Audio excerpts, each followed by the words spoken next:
Hello everyone, welcome you all. I'm welcoming to Professor of Pharmacy channel.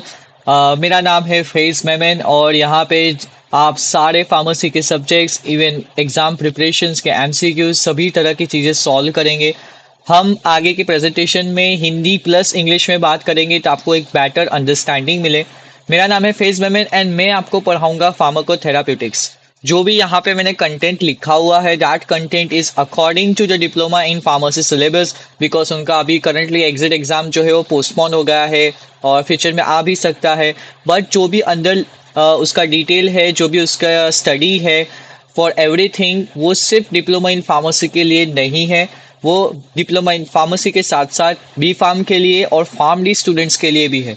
Even अगर other students जो भी medical paramedical field से है उनको उसको पढ़ना है so they also can watch this video till the end because यहाँ पे मैं सब कुछ फ्रॉम ए टू जेड सभी चीज़ें कवर करने वाला हूँ जो कुछ भी मैं पढ़ाऊँगा। यहाँ पे जो भी मैंने रेफरेंसेस यूज़ किए हैं that is also standard references 4 to 5 books का ये यहाँ पे कॉम्बिनेशन मैंने बनाया है।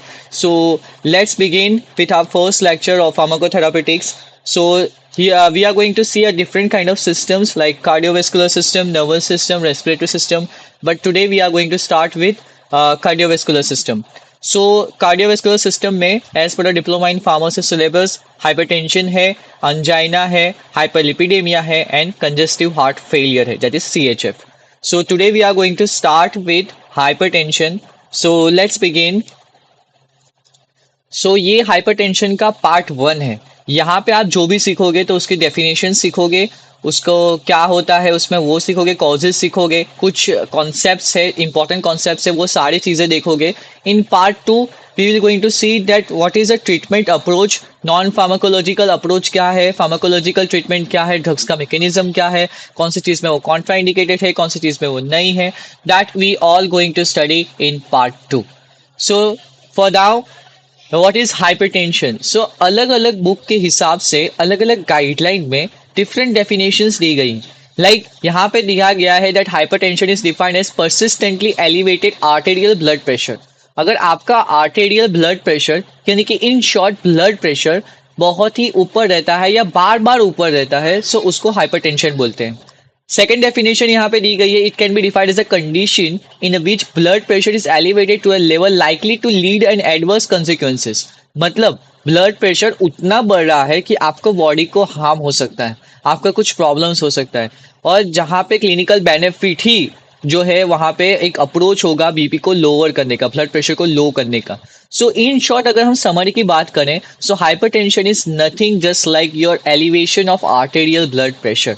आपका जो ब्लड प्रेशर है, आपका जो ब्लड जो आपकी वेन्स में आर्टरीज में है, खास करके आर्टरीज में जो है उसका जो प्रेशर है जब वो बढ़ता है then it is termed as a hypertension. Now there are various guidelines for hypertension just like यहाँ पे जो भी मैंने टेबल लिखा हुआ है, यहाँ पे जो भी टेबल डिस्प्ले हो रहा है that is according to GNC 7 guidelines. यहाँ पे एक और गाइडलाइंस लाइक ACAC, AHA, ये बहुत सारी गाइडलाइंस है जो डिफरेंट डिफरेंट चीज़ें बताती हैं, different different we can say definitions बताती हैं, डिफरेंट कट ऑफ्स बताती हैं। That is the thing but I currently here posted for display here GNC 7 guidelines. GNC 7 guidelines के हिसाब से अगर आपका systolic blood pressure less than 120 है and diastolic blood pressure less than 80 है it is termed as a normal. Like 120/80 mmHg that we all know that ये जो है एक नॉर्मल ब्लड प्रेशर की रेंज होती है। अगर आपका ब्लड प्रेशर सिस्टोलिक का 120 to 139 की रेंज में जाता है और डायस्टोलिक का 80 to 89 it is termed as a pre hypertension. And if your blood pressure range from 140 to 159 and diastolic blood pressure जो है वो 90 to 99 में जाता है then it is stage 1 hypertension. Now, if the blood pressure raised to greater than 160 और diastolic blood pressure जो है वो greater than 100, that is termed as stage 2 hypertension. JNC 7 के हिसाब से ये उनकी एक क्लासिफिकेशन गाइडलाइन है, ये उनकी सारी चीजें हैं। I hope that makes you clear. Normal hypertension range, pre-hypertension range, stage 1 hypertension range and stage 2 hypertension. That is very important because MCQs में कभी कभी ये आता है and even real life में भी आपको ये चीज पता होनी चाहिए। Let's move to forward. So here there is a one more a very very important definition that what is hypertensive emergency and what is hypertensive urgency. सी अगर ईआर में यानी कि इमरजेंसी डिपार्टमेंट में पेशेंट आता है सो उसका अगर blood pressure it's like more than 180 and diastolic blood pressure जो है वो जैसे कि हमने यहाँ पे बताया systolic blood pressure is more than 180 diastolic blood pressure is more than 100 so that can be termed as hypertensive emergency और हाइपरटेंसिव अर्जेंसी वो डिपेंड करता है कैसे डिपेंड करता है लाइक पेशेंट आया है ईआर डिपार्टमेंट में और उसका ब्लड प्रेशर है 180 बाई 120 ग्रेटर देन 180 बाई 120 सो वो एक हाइपरटेंसिव इमरजेंसी तभी होगी जब कोई वहां पे ऑर्गन डैमेज होगा एक्यूट या प्रोग्रेसिंग ऑर्गन डैमेज होगा लेकिन अगर सेम ब्लड प्रेशर पे पेशेंट आ रहा है ग्रेटर देन 180 बाई 120 बट कोई भी ऑर्गन डैमेज नहीं हुआ है एक्यूट कोई भी ऑर्गन डैमेज नहीं हुआ है या तो कोई प्रोग्रेसिव ऑर्गन डैमेज नहीं है then it is termed as hypertensive urgency so it is very important काफी स्टूडेंट्स को ये पता नहीं चलता है कि what is the difference between hypertensive emergency and urgency they understand that ये दोनों एक सेम ही टर्म है but no that this both are very different terms so यहाँ पे विदाउट एंड विथ ये शब्द बहुत इंपॉर्टेंट है that is the reason that I highlighted and मैंने बोल्ड में रखा है so it is very important that hypertensive crisis या फिर हाइपरटेंसिव इमरजेंसी तभी होगी जब कोई एक ऑर्गन डैमेज होगा अगर कोई ऑर्गन डैमेज नहीं है then it is termed as hypertensive urgency now the main thing that is causes of HTM see pathophysiology जो भी पैथोफिजियोलॉजी है वो नहीं है हाइपरटेंशन की दैट मीन्स कि कोई फिक्स पैथोफिजियोलॉजी नहीं है that depends on the cause कि कौन से कॉज से हाइपरटेंशन हुआ लाइक कॉजेज दो हो सकते हैं main that is primary hypertension and secondary hypertension primary hypertension को एसेंशियल हाइपरटेंशन भी बोलता है that means without any cause यानी कि मोर देन 90% पेशेंट में ये चीज होती है कि कोई अंडरलाइन कोई कॉज नहीं होता है उनको बस हाइपरटेंशन हो जाता है सेकेंडरी हाइपरटेंशन तब होता है जब कोई स्पेसिफिक कॉज है लेकिन ये इतना फ्रीक्वेंट नहीं है it is seen in less than 10% like एक सिस्टम कभी इफेक्ट होता है बॉडी में सो दूसरा सिस्टम भी इफेक्ट होता है सिमिलर काइंड ऑफ लाइक एक चीज सिस्टम जो है अगर उसमें प्रॉब्लम आई है तो शायद हाइपरटेंशन हो सकता है that we will see in the causes of secondary hypertension but talking about this primary hypertension which is also called as essential hypertension that occurs without any cause so यहाँ पे ये सारे factors है that contributes to essential hypertension so the first factor that is humoral abnormalities यानी कि renin angiotensin aldosterone pathway यानी कि RAAS pathway we all know that वो कितना इंपॉर्टेंट रोल प्ले करता है the release of aldosterone that is we can say sodium retention water retention which is causes the vasoconstriction which causes the rise in blood pressure so अगर रास system में कोई problem आई है that can leads to primary hypertension the second is that is natriuretic hormone हमारी body में mainly 3 तरह के नेट्रीयूरेटिक हार्मोन होते हैं सबसे पहला होता है ANP BNP and C type natriuretic peptide अब एएनपी क्या है तो ANP is like atrial natriuretic peptide second है हमारा बीएनपी जो कि है brain natriuretic peptide and third है सी टाइप नेट्रियूरेटिक पेप्टाइड ये जो है ये कार्डियोमायोसाइट्स होते हैं हार्ट के खास करके अगर हम बीएन की भी बात करें तो BNP is form from cardiomyocyte जो भी कार्डियक सेल्स होते हैं उसमें से बनता है and it is form from ventricles while the ANP is formed from atria ये दोनों हॉर्मोन्स जो है वो हार्ट से बनते हैं but the main is like एक जो है एट्रिया में से बनता है एंड एक जो है वो वेंट्रिकल्स में से बनता है so this is the one of the thing अगर इनमें कोई डिस्टर्बेंस आता है so that can also leads to we can say a problem that can lead to hypertension we can say increase in blood pressure now the next thing that is insulin resistance and hyperinsulinemia अगर blood में insulin का level बढ़ जाता है that can also leads to hypertension जब insulin का resistance बढ़ जाता है तो किडनी जो है हमारी जो भी किडनी है वो सोडियम और वाटर को और रिटेन करती है और जब वो और रिटेन करेगी तो ब्लड में उनका लेवल बढ़ जाएगा when there is a increase of sodium level and water level in the blood it causes overload when there is a overload so we can say that fluid overload होने की वजह से hypertension हो सकता है, खास करके सोडियम की वजह से। दैट्स वाई काफी सारे हाइपरटेंशन पेशेंट को कहा जाता है दैट वो सॉल्ट इंटेक को कम से कम रखें। That is the reason. Disturbance in the CNS, body के जितने भी सारे important parts that is control by CNS, autonomic nerve fibres, adrenergic receptors and the baroreceptors. What is this baroreceptors? Baroreceptors बहुत important है, जो कि हम last में डिस्कस करेंगे कि उसका क्या रोल प्ले करता है। Talking about adrenergic receptor, so you all know that epinephrine, norepinephrine, in simple terms like adrenaline, noradrenaline, जब sympathetic discharge बढ़ जाता है, जब sympathetic activity बढ़ जाती है, that also leads to increase in blood pressure. Now abnormalities in renal और tissue, अगर किडनी में कोई प्रॉब्लम हो जाती है, स्पेसिफिक रीनल टिश्यू में ही प्रॉब्लम हो जाती है, like in sodium excretion, plasma volume and we can say arterial constriction, that leads to primary hypertension. When there is a deficiency in the synthesis of vasodilating substance. Now vasodilating substance हमारी bodies में होते हैं, like vascular endothelium, prostacyclin. Do you know what is this prostacyclin? Anyone? Like prostacyclin क्या होता है? So prostacyclin is like we can say prostaglandin derivative, specifically PGI2 derivative. If you have seen that arachidonic and COX pathway, so उसमें होता है कि prostacyclin भी form होता है, बट मेजोरिटी ऑफ स्टूडेंट्स से PGI2 पे फोकस करते हैं, but they it is also known as prostacyclin, वो नहीं देखते हैं. This is bradykinin and nitric oxide. Now this is also one of the very important factor, that is nitric oxide, because nitric oxide जो है वो L arginine में से form होता है. L arginine is an amino acid. So जब eNO synthase enzyme उस पर रिएक्ट करता है, दैट वी देन एक प्रोडक्ट बनता है दैट इज सिर्ट्यूलिन. अब सिर्ट्यूलिन का बाई प्रोडक्ट होता है nitric oxide, and nitric oxide is a potent vasodilator substance. If our body needs to vasodilate that, हमको ब्लड प्रेशर लो करना है, सो नाइट्रिक ऑक्साइड जो है वो रिलीज होता है. एक्सेस वेसो कॉन्स्ट्रिक्शन सब्सटेंस, तो जब बहुत सारे वेसो कॉन्स्ट्रिक्शन सब्सटेंस रिलीज होते हैं, like angiotensin 2, endothelin 1, then also leads to primary hypertension.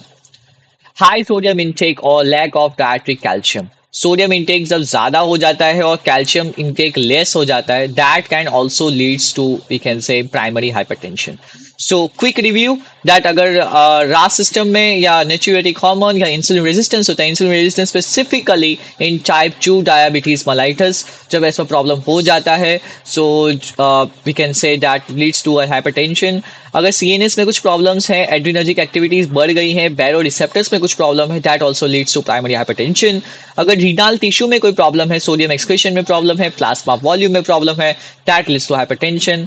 अगर वेसोडाइलेटिंग सब्सटेंस जो है, जैसे कि prostacyclin, bradykinin and nitric oxide, इनकी कोई डेफिशिएंसी हो जाती है और वैसे कॉन्स्ट्रिक्शन सब्सटेंस है उनकी कुछ वी कैन से ज़्यादा बढ़ जाती है, उनकी एक्टिविटी बढ़ जाती है, like angiotensin 2, endothelin 1, that can also leads to and primary hypertension.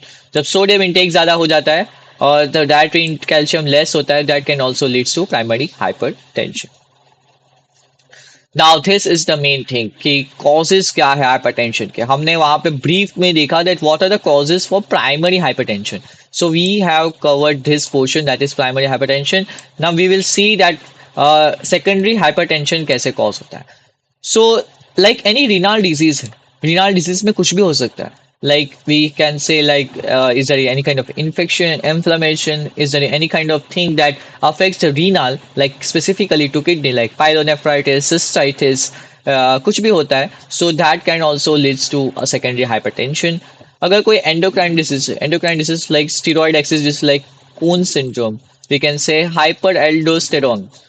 So यहाँ पे all we know that what aldosterone do. So aldosterone retains the sodium and water. So उससे वो fluid overload हो जाएगा and this leads to an hypertension.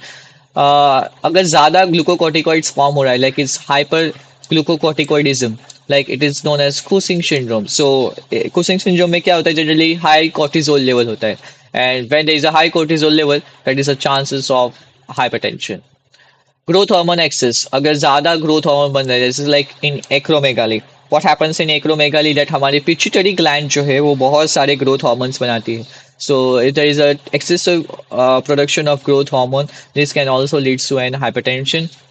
कैटेकोलोमाइन excess, that is like फ्यूज Pheochromocytoma. Now, what is this pheochromocytoma? So it is like a tumor of adrenal gland. Now, when there is a tumor in adrenal gland, there is a disturbance of aldosterone. Again, so once there is a disturbance in aldosterone, this can also lead to we can say hypertension. Any kind of vascular disease, like vascular disease, like peripheral vascular disease. This can also lead to an increase in hypertension. Renal artery stenosis, जो भी artery supply होती है kidney को, अगर उसमें कुछ stenosis आया है, उसमें कुछ ब्लॉकेज आया है या इसी उसी में कुछ प्रॉब्लम आया है, that also leads to primary hypertension. कुछ ड्रग्स हैं that also can cause hypertension like sympathomimetic amines, noradrenaline, adrenaline के derivatives जो हैं that can also cause secondary hypertension. Estrogen derivatives like कोई oral contraceptive pills है that can also cause cyclosporine, erythropoietin drugs है RBC का जो production करती हैं, that is erythropoietin drugs that can also cause secondary hypertension. एनसेड drugs जो हैं that can also cause hypertension. Specific एनसेड drugs होती हैं जो उनकी साइड इफेक्ट्स में होती है कि वो हाइपरटेंशन कॉज करती हैं. स्टेरॉइड्स इज लाइक जब भी आप हाई डोजेस में स्टेरॉइड्स लोगे, so that can also leads to an secondary hypertension.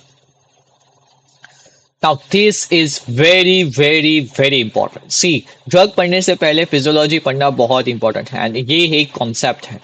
Arterial pressure, that is known as blood pressure. We can say like mean arterial pressure, or we can say as blood pressure. So it is known as cardiac output into PR, like cardiac output multiplied by PR. CO is cardiac output and PR is peripheral resistance. काफी सारे book में आपको दिखाएगा TPR, that is total peripheral resistance. Now, cardiac output क्या होता है? That is very again important. So, cardiac output is the amount of blood pumped by the ventricles per unit time. यानी जितना amount of blood जो है ventricles ने एक unit time में जितना we can say pump किया है, we can say contract हुआ है, उसको कहते हैं cardiac output. कैसे determine करते हैं? So, it is determined by like this formula. CO is equals to heart rate into stroke volume. Again, it is very important that what is the stroke volume. Again, it is very important that what is the heart rate. We all know the normal value of the stroke volume is generally typically in the ranges of 50 to 100 ml. So again, बहुत important है ये concept को याद रखना. Talking about this, we'll see in the next. The thing is like this is like each ventricular contraction is termed as stroke volume, and how frequently the heart beats, that terms as heart rate. So अगर HR बढ़ेगा, SV बढ़ेगा, इन दोनों में से कोई भी एक बढ़ेगा, so this is a directly proportional relationship. So cardiac output बढ़ेगा. Once there is a raise in cardiac output or a PR, so blood pressure बढ़ेगा क्योंकि ये भी directly proportional है. Now, talking about peripheral resistance, it is also called as systemic vascular resistance. मैं ये सारे terminologies इसलिए बता रहा हूँ कि if you go into the book आपको अलग अलग टर्म्स मिलेंगे, and that time you may not confuse that कि ये टर्म क्या है और ये टर्म क्या नहीं है. So, total peripheral resistance is the amount of force exerted on the circulating blood by vasculature of body. यानी vessels में जितना प्रेशर आता है, जितना भी रेजिस्टेंस आता है, that is termed as total peripheral resistance. Now कौन से फैक्टर्स जो हैं वो इस फोर्स को डिटरमाइन करते हैं? So factors like we can say the length of the blood vessel in the body, diameter of the vessels, viscosity of the blood with in them. So two types of condition हो सकती है, वेसो constriction हो सकता है, वेसो dilation हो सकता है. अगर वेसो कॉन्स्ट्रिक्शन होगा तो एसवीआर और पीआर बढ़ जाएगा, वेसो डायलेशन होगा तो एसवीआर और पीआर कम हो जाएगा. अगर इसमें से ये बढ़ गया सो ब्लड प्रेशर बढ़ जाएगा, ये कम हो गया तो ब्लड प्रेशर कम हो जाएगा, इरिस्पेक्टिव ऑफ कार्डियक आउटपुट, क्योंकि इन दोनों में से या तो दोनों बढ़ेंगे या तो कोई एक भी बढ़ सकता है. अगर कोई एक चीज भी बढ़ती है so it is going to be effect on blood pressure, वो भी बढ़ेगा. अगर इसमें इन दोनों में से एक में किसी भी चीजें कम होती है या एबनॉर्मलिटी सीन होती है, so definitely going to observe this in blood pressure and mean arterial pressure. So mean arterial pressure, blood pressure, arterial pressure dependent on cardiac output CO into PR, peripheral resistance. Now cardiac output जैसे कि हमने पढ़ा, that is stroke volume and heart rate. And peripheral resistance is vascular structure and vascular function. Diameter, length of the blood pressure, किसमें कितना amount है blood vessels में, that depends on peripheral resistance.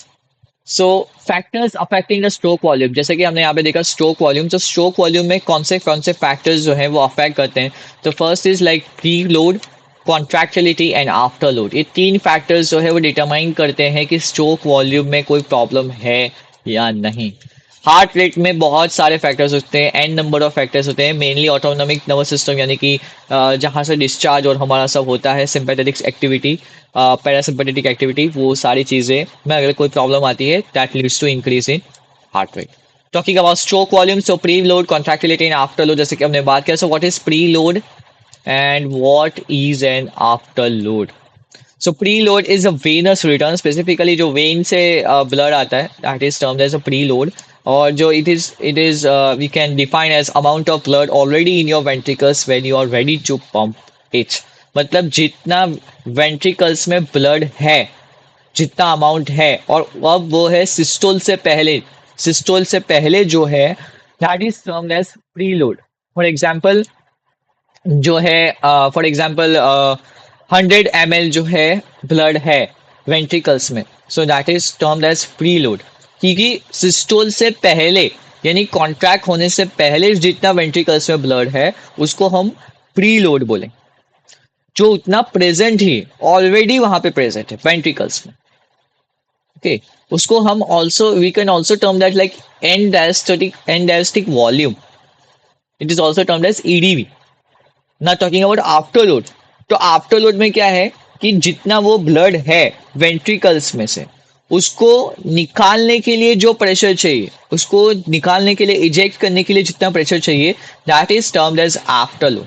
After load अगर specific अगर हम English में बात करें, so pressure against which your heart has to pump that blood.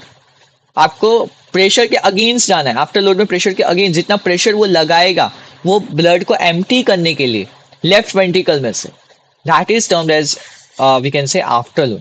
Now preload and afterload ये दोनों inversely proportional. It's like this.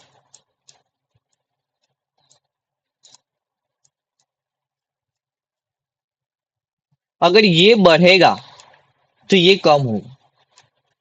अगर इसमें ही वॉल्यूम ही कम होगा तो प्रेशर ज्यादा लगाना पड़ेगा. अगर इसमें वॉल्यूम ज्यादा होगा तो इसमें प्रेशर कम लगाना पड़ेगा. सो these both are, we can say, inversely proportional.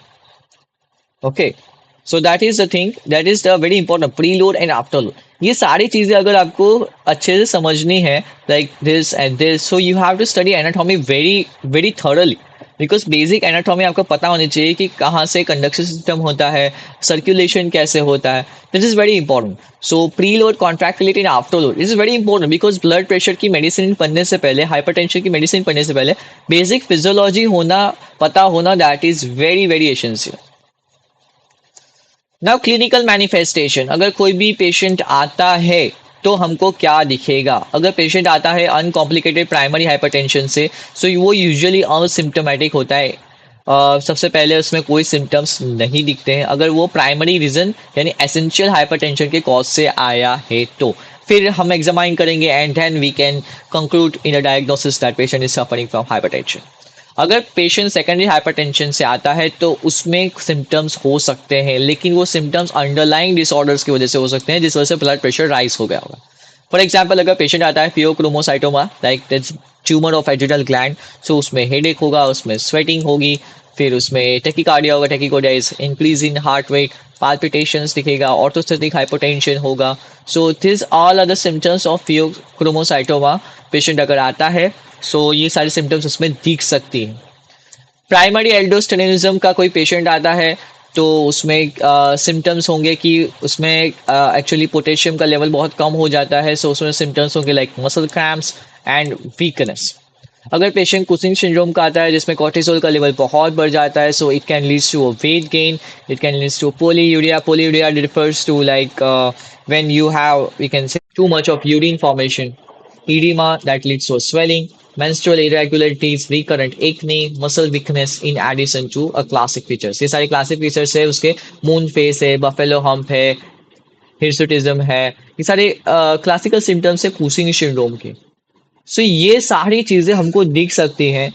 The patient is coming and telling that हमको ये सारी प्रॉब्लम्स है। दैट प्राइमरी हाइपरटेंशन में जनरली क्या होता है कि असिम्टोमेटिक होता है, पेशेंट की सिम्टम्स अर्ली स्टेज में नहीं दिखते हैं, बट सेकेंडरी हाइपरटेंशन में ये सारी चीजें दिख सकती हैं।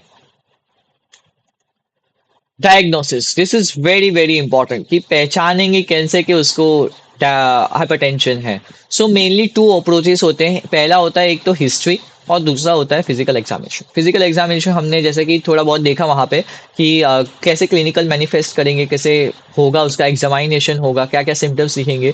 बट टॉकिंग अबाउट दिस, सो ये एक अप्रोच है।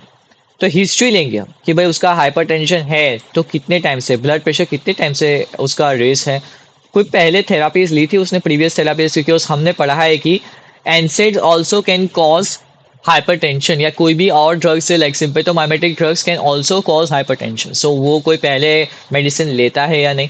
फैमिली हिस्ट्री, ये बहुत इंपॉर्टेंट है क्योंकि अगर आपके फैमिली में किसी को हाइपरटेंशन है, देर आर द चांसेस कि आपको भी हो सकता है, पेशेंट को भी हो सकता है इस तरह से। सो फैमिली हिस्ट्री जो है लेना बहुत इंपॉर्टेंट है। डायट्री, अगर उसके अंदर सोडियम इंटेक ज़्यादा है so that can also leads to that. Alcohol consumption, काफ़ी सारे अल्कोहलिक पेशेंट्स को सबसे पहले तो लीवर में डिजीज हो जाता है, असाइटिस हो जाता है। सो उनके अंदर भी ब्लड प्रेशर राइज हो सकता है। अदर रिस्क फैक्टर जैसे कि वेट चेंज है, डिसलिपिडेमिया है यानी increase in lipid level, smoking, diabetes, physical inactivity, ये उससे भी we can able to predict that patient HTN में जा रहा है कि नहीं। डायबिटीज की हमने बात की, जैसे कि डायबिटीज मेलाइटस 2 में insulin resistance and how insulin resistance leads to an increase in blood pressure. कोई हमको एविडेंस दिख रहा है सेकेंडरी हाइपरटेंशन का, अगर पेशेंट प्री एग्जिस्टिंग डिजीज में है, कोई रिनाल डिजीज की उसकी हिस्ट्री है, या उसका अपीयरेंस चेंज हो गया है, मसल वीकनेस देखा, जैसे कि हमने देखा कि हाइपो कैलेमिया की वजह से मसल वीकनेस हो सकती है, स्वेटिंग उसको दिख रहा है, पाल्पिटेशन समझ में आ रहा है, ट्रेमर है, स्नोरिंग है, डे टाइम सोमनोलेंस है, वी कैन से कोई हाइपो या हाइपोथायरॉयडिज्म की कोई सिम्टम्स हैं, या फिर कोई एक ऐसा एजेंट उन्होंने यूज किया है द पास्ट जिससे ब्लड प्रेशर बढ़ सकता हो, that can also one of the part of the history taking. अगर कोई टारगेट ऑर्गन डैमेज की एविडेंस है, लाइक उसकी कोई हिस्ट्री है, टीआई है कि TI is like transit ischaemic attack, transit blindness, angina, MI, congestive heart failure, sexual function की कोई एब्नॉर्मेलिटी है, so that also very important in the history taking part की सारी चीज़ें आपको पेशेंट को पूछनी है, उनके ये सारे डेटाज जो है कलेक्ट करने हैं, that is very very important. Now talking about physical examination, तो बॉडी हैबिट्स, उसकी क्या हैबिट्स हैं, वो क्या क्या करता है। ब्लड प्रेशर दोनों आर्म में हमको ब्लड प्रेशर मेजर करना है। मे बी पॉसिबल कि एक में रेज्ड हो एक में ना हो, इसलिए दोनों को चेक करना है। अगर एक में रेज है डेफिनेटली सेकंड में रेज होगा, so that can also leads to an hypertension. Supine and standing blood pressure, अगर पेशेंट को we can say supine position में रखते हैं या फिर उसको खड़ा करते हैं, तो लाइक ऑर्थोस्टैटिक हाइपरटेंशन ऐसा कुछ है या नहीं, that can also a part of this. Fundoscopic examination of retina, fundoscopic is one of the examination, eye examination, जिससे हमको चेक करना है रेटिना का। Quality of femoral and pedal pulses, vascular and abdominal fluids, cardiac weight and rhythm, signs of CHF, characteristic of secondary hypertension. So ये सारी चीज़ें जो है आपको एग्जामाइन करनी है in the history taking and in the physical. This is the table. It is I taken from this from Harrison book, Harrison medicine book. So आपको भी पता है कि ये बुक जो है काफ़ी इंपॉर्टेंट बुक है, and this is very important कि अगर हमको किसी भी हाइपरटेंशन पेशेंट पे जाना है तो अप्रोच कैसे करेंगे। So by we can say history and physical examination. In part B we can do lab test, ये एक बेसिक लेबोरेटरी टेस्ट है, like we can do renal test, we can do endocrine test, we can do metabolic test and other test like CBC and ECG। renal test में हम urine analysis करेंगे, albumin का excretion देखेंगे। अगर albumin कम होगा, albumin हमको कहाँ से पता चलता है, so we can detect is from this report that is LFT या liver function test. Liver function test से हमको एल्ब्यूमिन पता चलेगा, एल्ब्यूमिन भी पता चलेगा, ग्लोबुलिन भी पता चलेगा, टोटल प्रोटीन भी पता चलेगा। अगर एल्ब्यूमिन का लेवल कम हो जाता है, so what albumin does, that albumin जो है वो ऑस्मोटिक बैलेंस रखता है। अगर एल्ब्यूमिन कम हो गया so that may leads to pedal oedema, that may leads to ascites kind of problems, क्योंकि फ्लूइड जो है वो रिटेन होगा, वो एक्सक्रीट नहीं हो पाएगा। Serum BUN and serum BUN and creatinine, ये दोनों भी बहुत इंपॉर्टेंट है। That this both are very important for kidney function test, क्योंकि किडनी तो है जो कि मेन एक्सक्रीशन में मदद करती है। अगर वो हेल्प नहीं करेगी, कुछ एब्नॉर्मलिटीज इसमें आएगी, so that can also leads to hypertension. Endocrine कोई फंक्शन है लाइक सोडियम, पोटेशियम, कैल्शियम, अगर सोडियम का एक्सक्रीशन नहीं हो रहा है so that can also leads to hypertension. TSH normal है या नहीं वो भी देखना बहुत इंपॉर्टेंट है थायराइड के लिए। metabolic functions like blood glucose level for diabetes and total cholesterol, these all things are for hyperlipidemia, क्योंकि if the patient is having a diabetes mellitus 2, there is a maximum chances कि उसको hypertension होगा, और अगर hypertension भी होगा तो in future उसको cardiac की जो भी disease होती है like atherosclerosis वो भी हो सकती है। So that is also very important कि ये सारे पैरामीटर्स जो है वो मॉनिटर किए जाएं और चेक किए जाएं to approach a patient for hypertension. CBC and ECG that are the standard tests वो तो करना ही है। कॉम्प्लिकेशंस ऑफ हाइपरटेंशन, अगर हाइपरटेंशन जो है वो लंबे समय से रहता है सो क्या क्या हो सकता है। That can also leads to myocardial infection, stroke. Maximum emergency department में पेशेंट आते हैं स्ट्रोक रीजन से। सो उनको अगर स्ट्रोक होता है तो सबसे पहले हम एक ही क्वेश्चन पूछते हैं दैट उसको हाइपरटेंशन है या नहीं, क्योंकि अगर 200 से ज़्यादा ब्लड प्रेशर चला जाता है, systolic blood pressure, so we all know that एक इमरजेंसी कंडीशन आ जाती है that can lead to an urgency और emergency situation. So that can also leads to cerebral brainstem infarction, cerebral hemorrhage, lacunar syndromes, multi-infarct disease. Like stroke जो है वो दो तरह के हो सकते हैं, या तो वो we can say haemorrhage condition में हो सकता है या तो इन्फाक्ट हो सकता है। हेमरेज में ब्लड जो है लॉस होता है, इन्फाक्ट में जो है टिश्यू जो है वो नेक्रोसिस हो जाते हैं, क्योंकि वहाँ पे जो है ब्लड सप्लाई नहीं पहुँच पाती है कुछ रीजंस की वजह से। सो दो तरह के स्ट्रोक्स होते हैं and we have to distinguish that from MRI और we can say CT, MDCT. From this ways we can able to distinguish that which type of stroke is patient is facing. Hypertensive encephalopathy and malignant hypertension हो सकता है। Dissecting aortic aneurysm हो सकता है। Hypertensive nephrosclerosis हो सकता है। Peripheral vascular disease हो सकती है।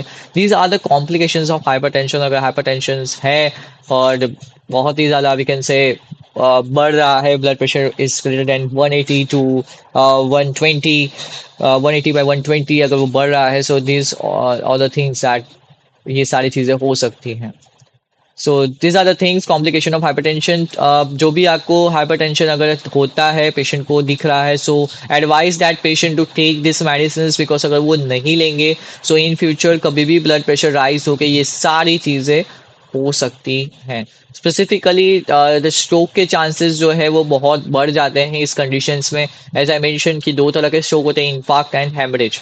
सो अगेन वेरी इंपॉर्टेंट कि जो है आप बताएं। एन्यूरिज्म का मतलब जो होता है there is a bulge formation in the artery, if there is a bulge formation this can also leads to lots of complication.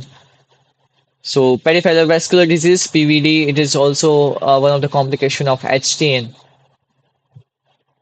Now as I mention कि हमने प्राइमरी फैक्टर्स में देखा था, जो भी प्राइमरी हाइपरटेंशन है उसके फैक्टर्स में देखा था। सो उसमें हमने देखा था बैरो रिसेप्टर्स। सो यहाँ पे हमारी बॉडी जो है वो इस तरह से डिज़ाइन की गई है कि अगर कुछ भी एब्नॉर्मलिटीज़ होती है सो बॉडी खुद ही रिस्पॉन्स करती है और खुद ही फाइट करने का ट्राई करती है उसमें।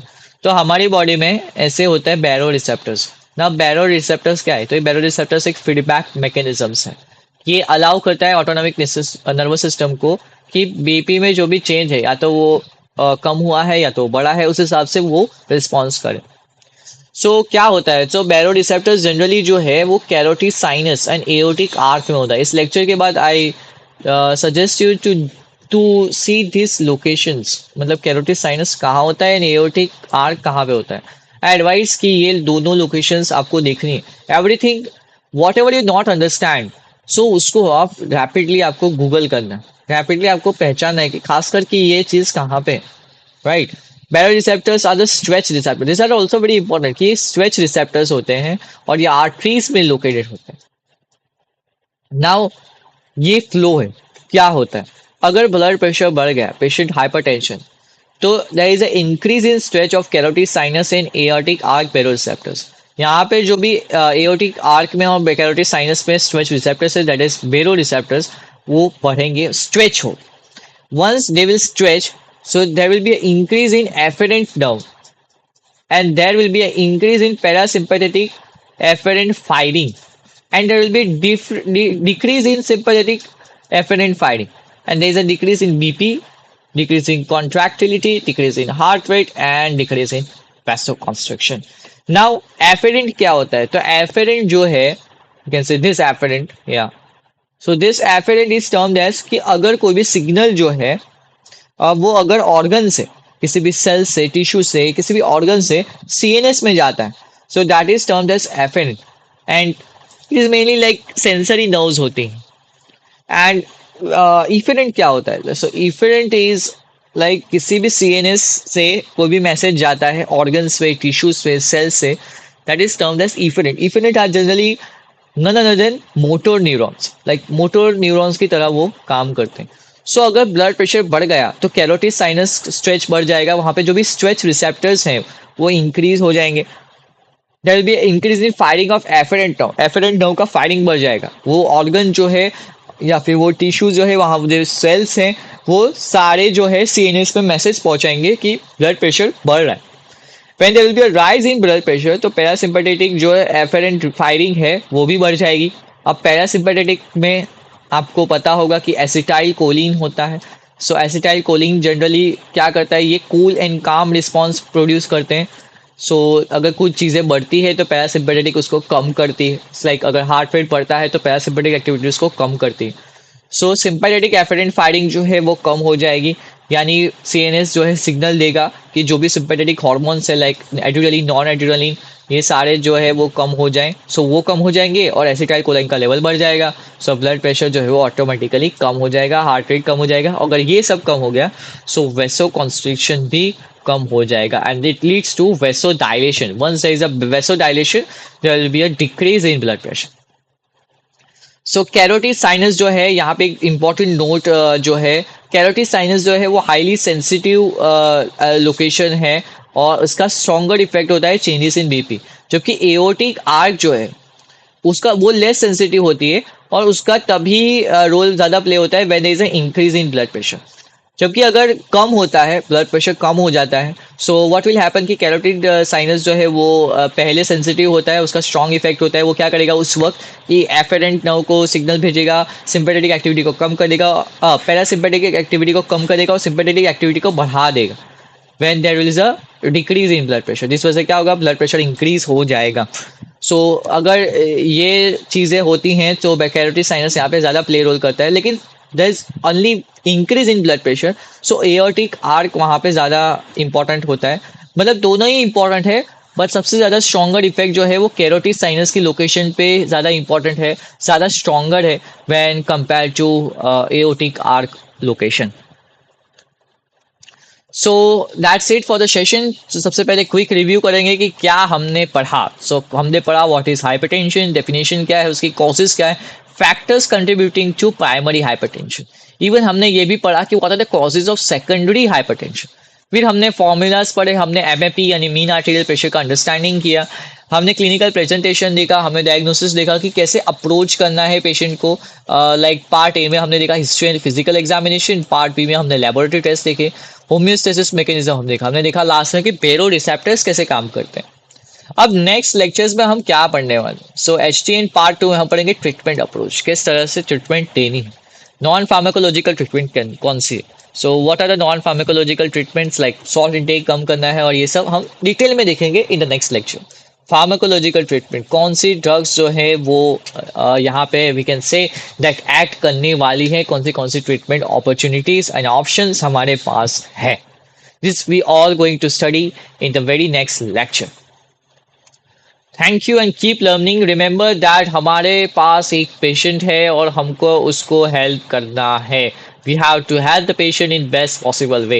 Whenever you study subjects like pharmacotherapeutics, pharmacology or any of the subjects of the pharmacy, आपको ये बात याद रखनी है कि हमारे पास पेशेंट है, हमको पेशेंट को हेल्प करना है, हमको बेस्ट पॉसिबल ट्रीटमेंट देनी है, and this is very important. See, before going to this all things, this was very important कि आप लोग ये सब चीजें समझे, because without this physiology, without this basic understanding, even it was not basics, we have gone through lots of details like complications, we have gone through laboratory test, diagnosis, manifestation.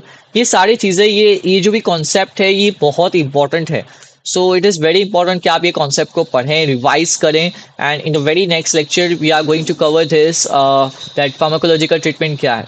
जब अगर आपको ये समझ में आ जाएगा, सो आपके लिए ट्रीटमेंट जो है वो बहुत ईजी बन जाएगा.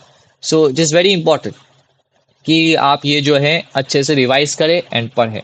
सो see you all in the next lecture. Till then keep learning. Thank you so much.